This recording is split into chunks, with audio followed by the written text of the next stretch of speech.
Assalamualaikum warahmatullahi wabarakatuh. Selamat sore untuk kita semua. Perkenalkan, nama saya Yusak Stanley Ritonga, NPM G1F020016. Di sini saya akan mempresentasikan tugas bisnis intelijen, yaitu tentang implementasi PCA pada Celery Dataset. Oke, di sini saya mengambil contoh kasus, yaitu Celery Dataset, yang dimana kita dapat mendownload dataset di link berikut.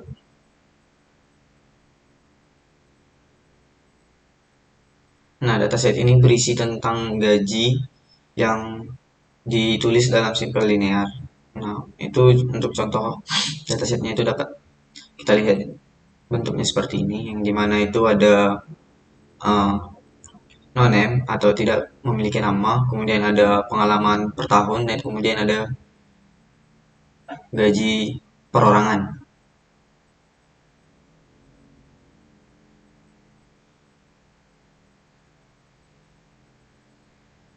Oh, baiklah, sebelum kita melakukan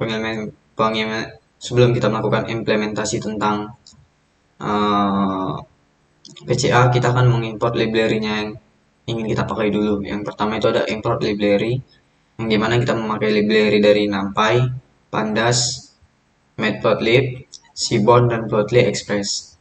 Nah, setelah kita mengimport, maka kita dapat mengerannya.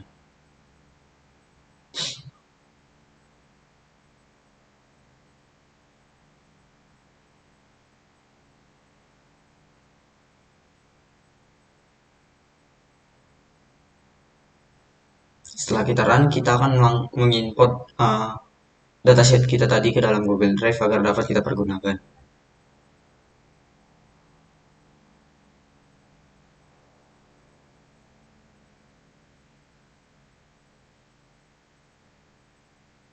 Nah, setelah sukses, maka data kita tadi akan berada di Drive, kemudian di My Drive, kemudian ada di folder dataset, dan nama folder dan nama dataset yang kita pakai adalah salary underscore dataset.csv. Nah, kita dapat melihat isi dari atau meload data dari file tersebut. Dapat kita lakukan run, yang dimana kita menggunakan fungsi df pada pdread.csf. Maka ini adalah lokasi folder dari data kita tadi. Setelah kita run, maka uh, program akan menampilkan tabel yang ada di dalam salary dataset tersebut.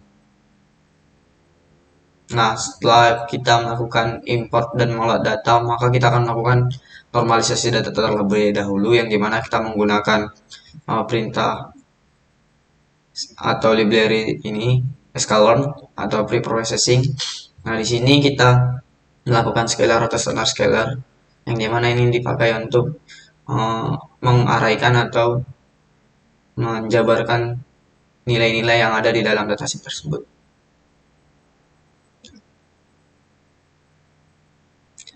Nah, setelah kita scale, maka dia akan menampilkan array dari data-data yang ada di dalam salary dataset tersebut. Kemudian kita akan masuk ke dalam proses PCA, yang dimana kita ikut melakukan import library yang di atas tadi, maka kita langsung dapat memakainya. Di sini kita menggunakan sklearn decomposition yang mengimport PCA. Kita dapat melakukan run. Kemudian kita akan membagi komponen menjadi dua, yaitu dengan menggunakan perintah 6 komponen sama dengan 2. Nah, di sini PCA akan membagi komponen menjadi dua sesuai dengan apa yang kita inputkan tadi. Nah, di sini akan ditampilkan PCA name komponen sama dengan 2.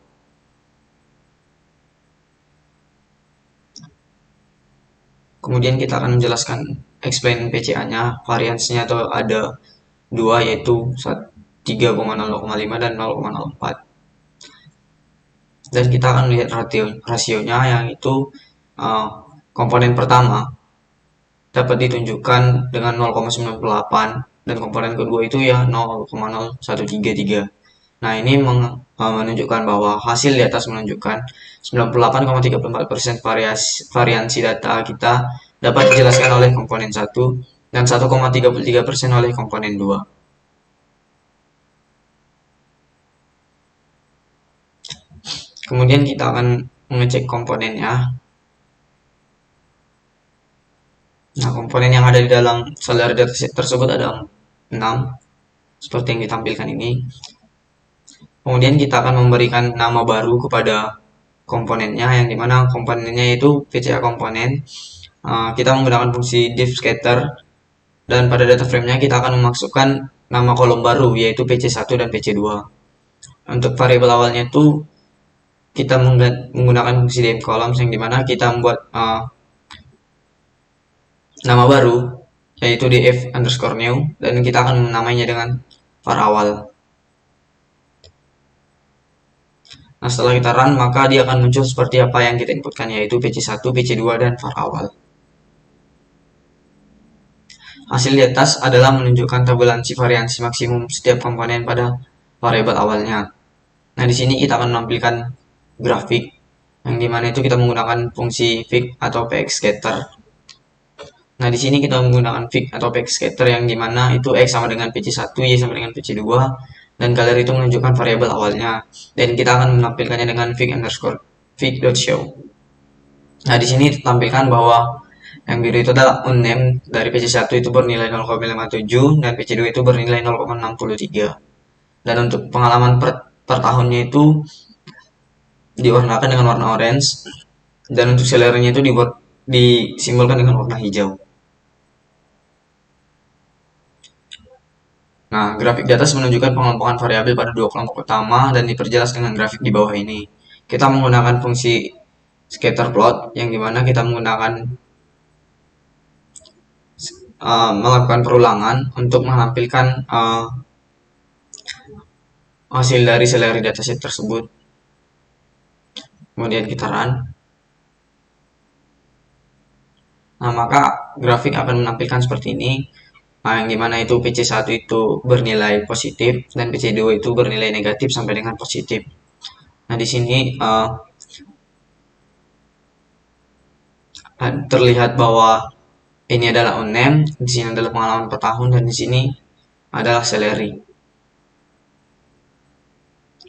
Dari salary dataset di atas yang diolah dengan PCA, dapat kita tarik kesimpulannya, yaitu ada dua buah komponen utama yang membentuk kecenderungan pengelompokan variabel.